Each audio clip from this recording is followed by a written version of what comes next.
Hello, dear friends. It's me, Ellen, and today I want to share a story that shaped my entire life. A story of collapse betrayal, and how I found the strength to rise from the ashes not just of one, but of two lives that were nearly shattered. You see, I once believed I had it all, a perfect husband, a dream life, until I collapsed unconscious on my living room floor during a rainstorm so skeletal my bones seemed to protrude, only to wake up in a hospital realizing I'd almost died because of a charming smile, a fountain pen etched with two intertwined initials, and an older woman with vast wealth.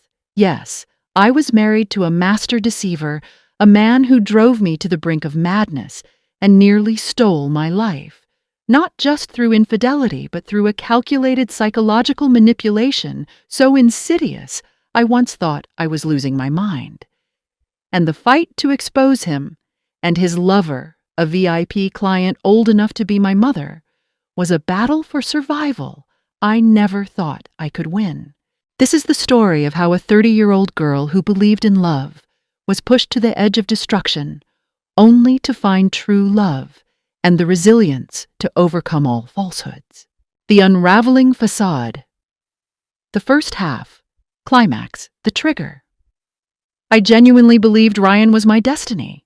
Handsome, successful, articulate, he was the ideal man in every woman's eyes. We had a beautiful home, a life others envied. Everything seemed so perfectly aligned. But then, the pieces began to shift ever so subtly at first, like a perfectly arranged puzzle, slowly coming undone. Ryan started spending more and more nights away from home, always citing VIP clients, particularly Mrs. Harrington, an older, wealthy, and influential investor. At first, I brushed off any fleeting thoughts of unease. Business is business, right? But the lavish gifts Ryan began bringing home, not for me but for himself, started to send shivers down my spine. I remember the watch. It was a limited edition timepiece gleaming on his wrist, easily worth tens of thousands of dollars. He wore it with an almost childlike pride, yet it felt unsettling, too grand, too boastful. When I asked him about it, his smile never faltered. "It's nothing, my love. Just a client appreciating my hard work." His words were like a balm, yet the disquiet lingered. Then came the suits. Exquisitely tailored European garments, the kind you'd only ever see in high-end fashion magazines, with intricate, almost invisible, hand-stitched details. He wore them with an air of understated elegance that I found both alluring and strangely alienating. It was as if he was transforming not into a better version of the man I married, but into someone else entirely, a more polished, distant, and ultimately unreachable stranger. Again, when I questioned them, he'd just chuckle, a light, dismissive sound that seemed to float above my growing anxieties. "Business gifts, Ellen, to keep our VIP clients happy. You wouldn't understand the intricacies of high finance relationships." He always knew how to make me feel small, like my concerns were irrational, born of some insecurity only I possessed. And I desperately wanted to believe him. I wanted to believe that our perfect picture wasn't cracking, but the cracks were there, subtle, yet undeniable. The beautiful man I married, who promised me forever, was beginning to feel like a stranger, walking through our home, as if it were merely a hotel lobby he occasionally passed through. But the final straw, the gift that truly set off the deafening alarm bells within my naive certainty, was the fountain pen. It was a delicate, impossibly refined piece crafted from some dark, gleaming wood with an intricate silver inlay. And etched into that silver were two intertwining letters, an R and an H. Ryan and Harrington. My heart plummeted, a cold dread washing over me. I picked it up my fingers, tracing the cold metal, the intertwined initials, feeling as if I was holding a piece of evidence from a crime scene. "Ryan," I said, my voice barely a whisper, trembling more than I intended, What's this? He barely glanced up from his tablet, his charming smile still in place, but his eyes held a fleeting, almost imperceptible flicker of something I couldn't quite decipher. Irritation. Guilt. Contempt. "Oh, that old thing," he said, waving a dismissive hand as if it were a trivial trinket. "It's nothing. Just a small token from Mrs. Harrington. A thank you for closing that big deal last quarter. She's rather sentimental, you know. It's a business gift, Ellen." "Nothing more. You're overthinking it." He always knew precisely how to twist my words to make me feel like my concerns were unfounded, that I was being overly dramatic or paranoid. And I, desperate to cling to the illusion of our perfect life, desperately wanted to believe him. But the illusion was shattering slowly, painfully, piece by agonizing piece. My unease festered, growing like a relentless weed in my meticulously tended garden. I tried to ignore it, to busy myself with my plants, to prune away the unpleasant thoughts. But they kept growing back, choking the fragile piece I desperately clung to. I started losing sleep night after night. My mind, once clear and focused, became a relentless loop, replaying every dismissive comment, every late-night arrival, every subtle change in his demeanor. He was there, yet he wasn't. His physical presence remained a handsome shell moving through our home, but his emotional presence, his spirit, seemed to be drifting further and further away from me, into a world I couldn't access. My nights were filled with restless tossing and turning my brain a frantic carousel of doubt. My appetite vanished, replaced by a constant, sickening knot of anxiety in my stomach. I withered, both physically and emotionally, becoming a shadow of my former self. The fear gnawed at me, bit by bit. I knew I needed help desperately. I turned to the only person I could think of who Ryan still held, in some regard, his father, Mr. Edward. A stern, old-fashioned man with a keen sense of integrity. He was the one who, in the past, had managed to pull Ryan back from the brink of youthful recklessness. I drove to Mr. Edward's house, my heart heavy with dread, yet clutching onto a fragile flicker of hope. I laid it all out for him.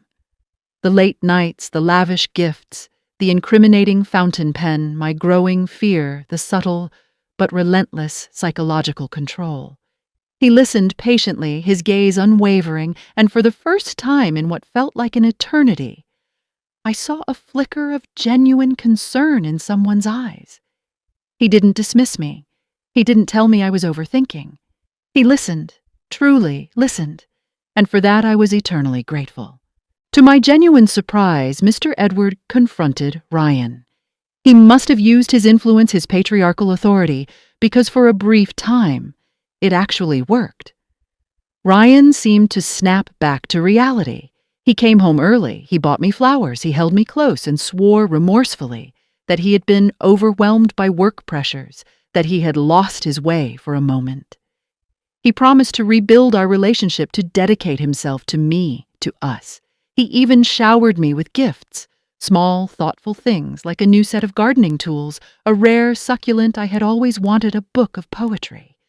They felt like genuine gestures, and I starved for his affection and truth, clung to them with a desperate, aching tenderness. For precisely 1 month, I believed him. We went on dates, we talked for hours, like we used to. We laughed again.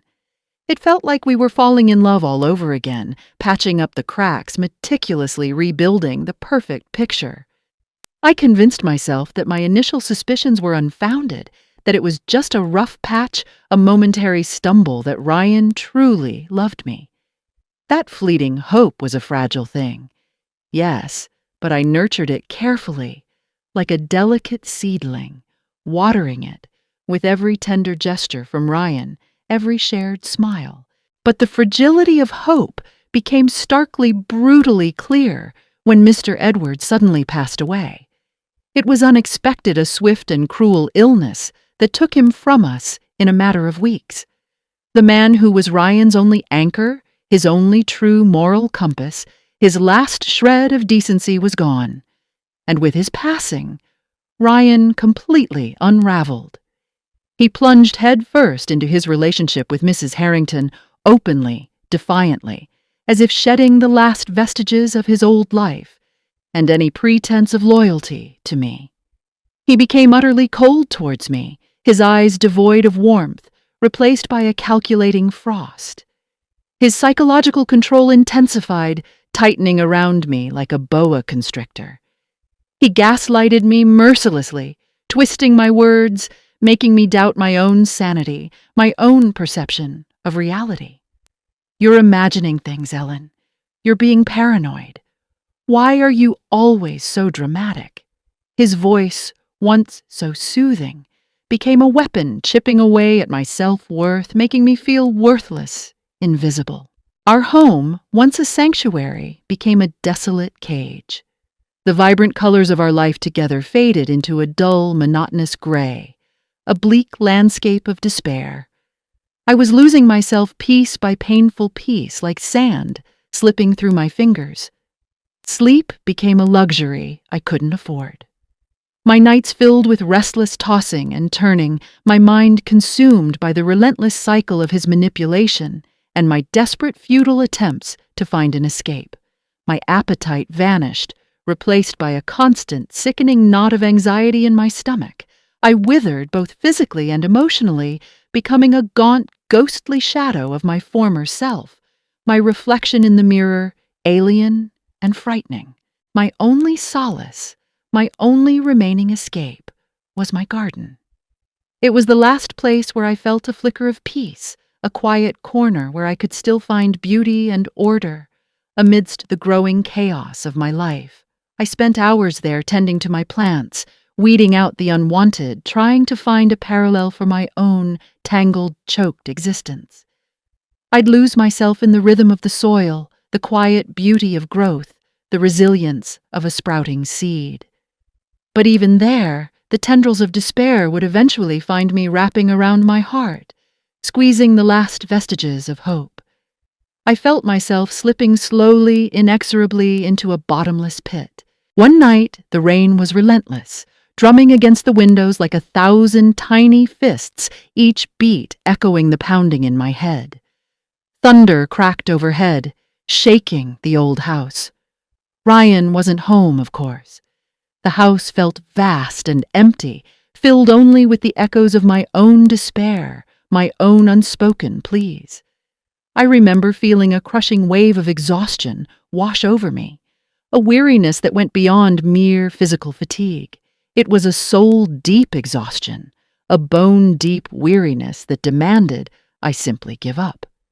I must have been standing in the living room staring blankly at the swirling patterns of rain on the glass when my knees buckled. I don't remember the act of falling, just the sudden jarring jolt of hitting the cold, hard floor. Darkness enveloped me, a silent, blessed release from the endless pain. It was my neighbor, dear old Mrs. Gable, who saved me.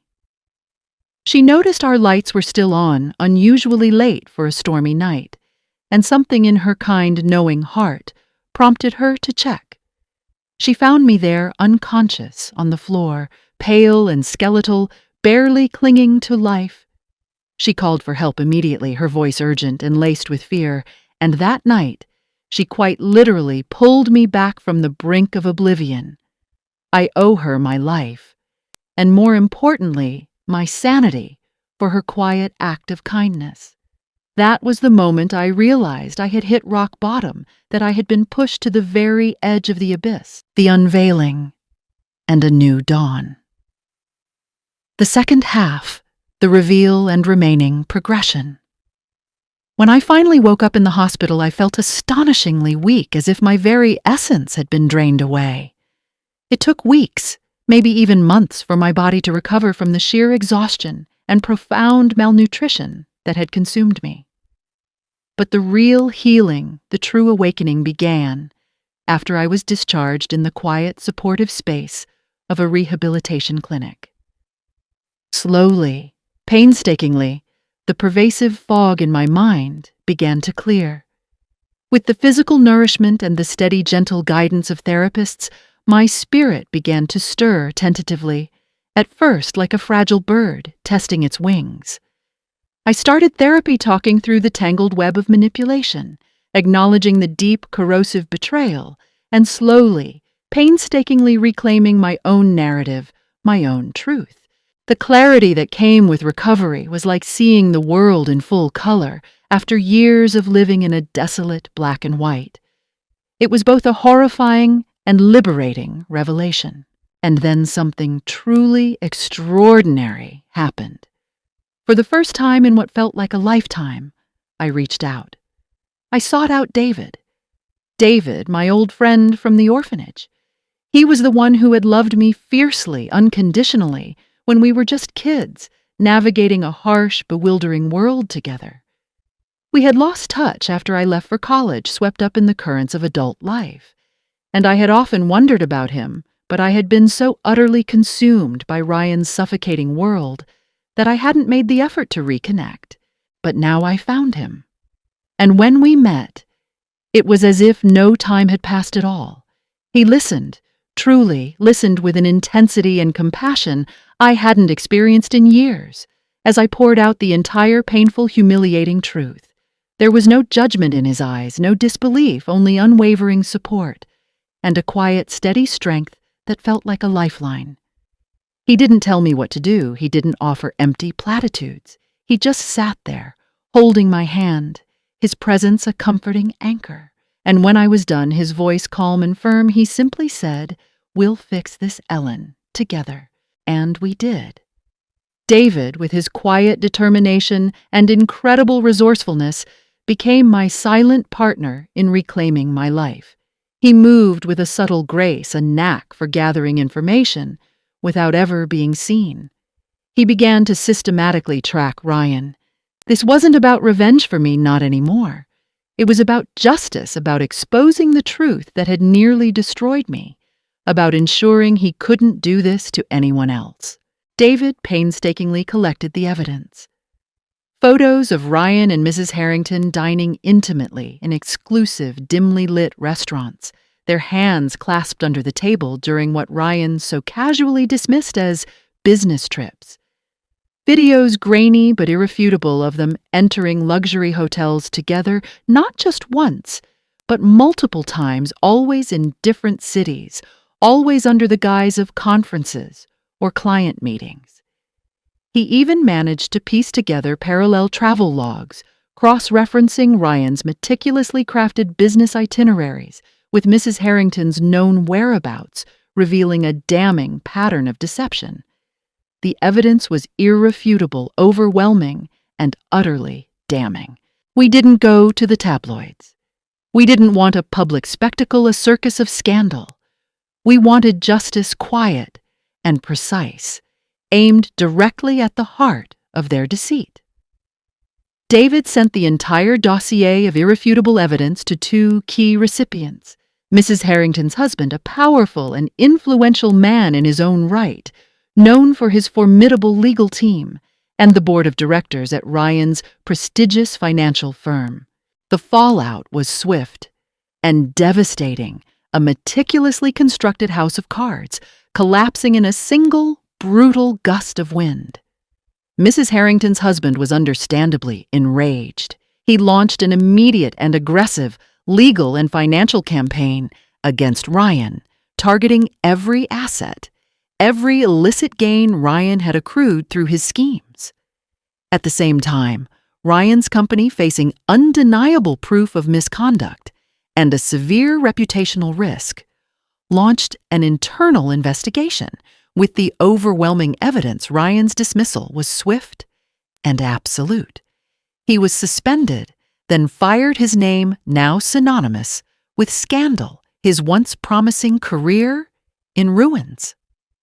The man who had once glided through life on charm and lies was now left with nothing. I filed for divorce. And this time, with David's quiet support and the dedicated legal team he helped me find, I was strong. I secured all my legal assets, every penny that was rightfully mine, every part of my life he had tried to control and diminish. I didn't want his tainted money, but I would not let him steal what was justly ours what I had built before him. Ryan lost everything: his reputation, his career, his meticulously constructed facade. He was left with nothing but the hollowness he had so expertly built around others, a mirror reflecting his own emptiness. Cultivating a new life. After the dust settled after the last legal paper was signed, I sold the old house. It held too many painful memories, too many ghosts of a life that was never truly mine, never truly real. It was a cathartic act, tearing down that perfect picture piece by painful piece, feeling the weight of the past lift with each closing door. With the proceeds from the sale and my rightfully reclaimed assets, I moved to a new city. A city where no one knew my past, where I could start fresh, where the air felt cleaner and the sunlight felt warmer, as if washing away the residue of deceit. David came with me. Not as a lover, not immediately, for I still needed time to heal, to rebuild the trust within myself. But he came as a steadfast friend, a silent guardian, a comforting anchor. He never pushed, never demanded. He simply was there, a quiet, unwavering presence, understanding my need for space, for time to truly mend. He helped me find a new home, a small house with a sprawling backyard, perfectly suited for a new garden, a new beginning. And slowly, meticulously, I began to cultivate new life from the soil, just as I was cultivating a new life for myself, nurturing fragile seedlings into vibrant, resilient plants.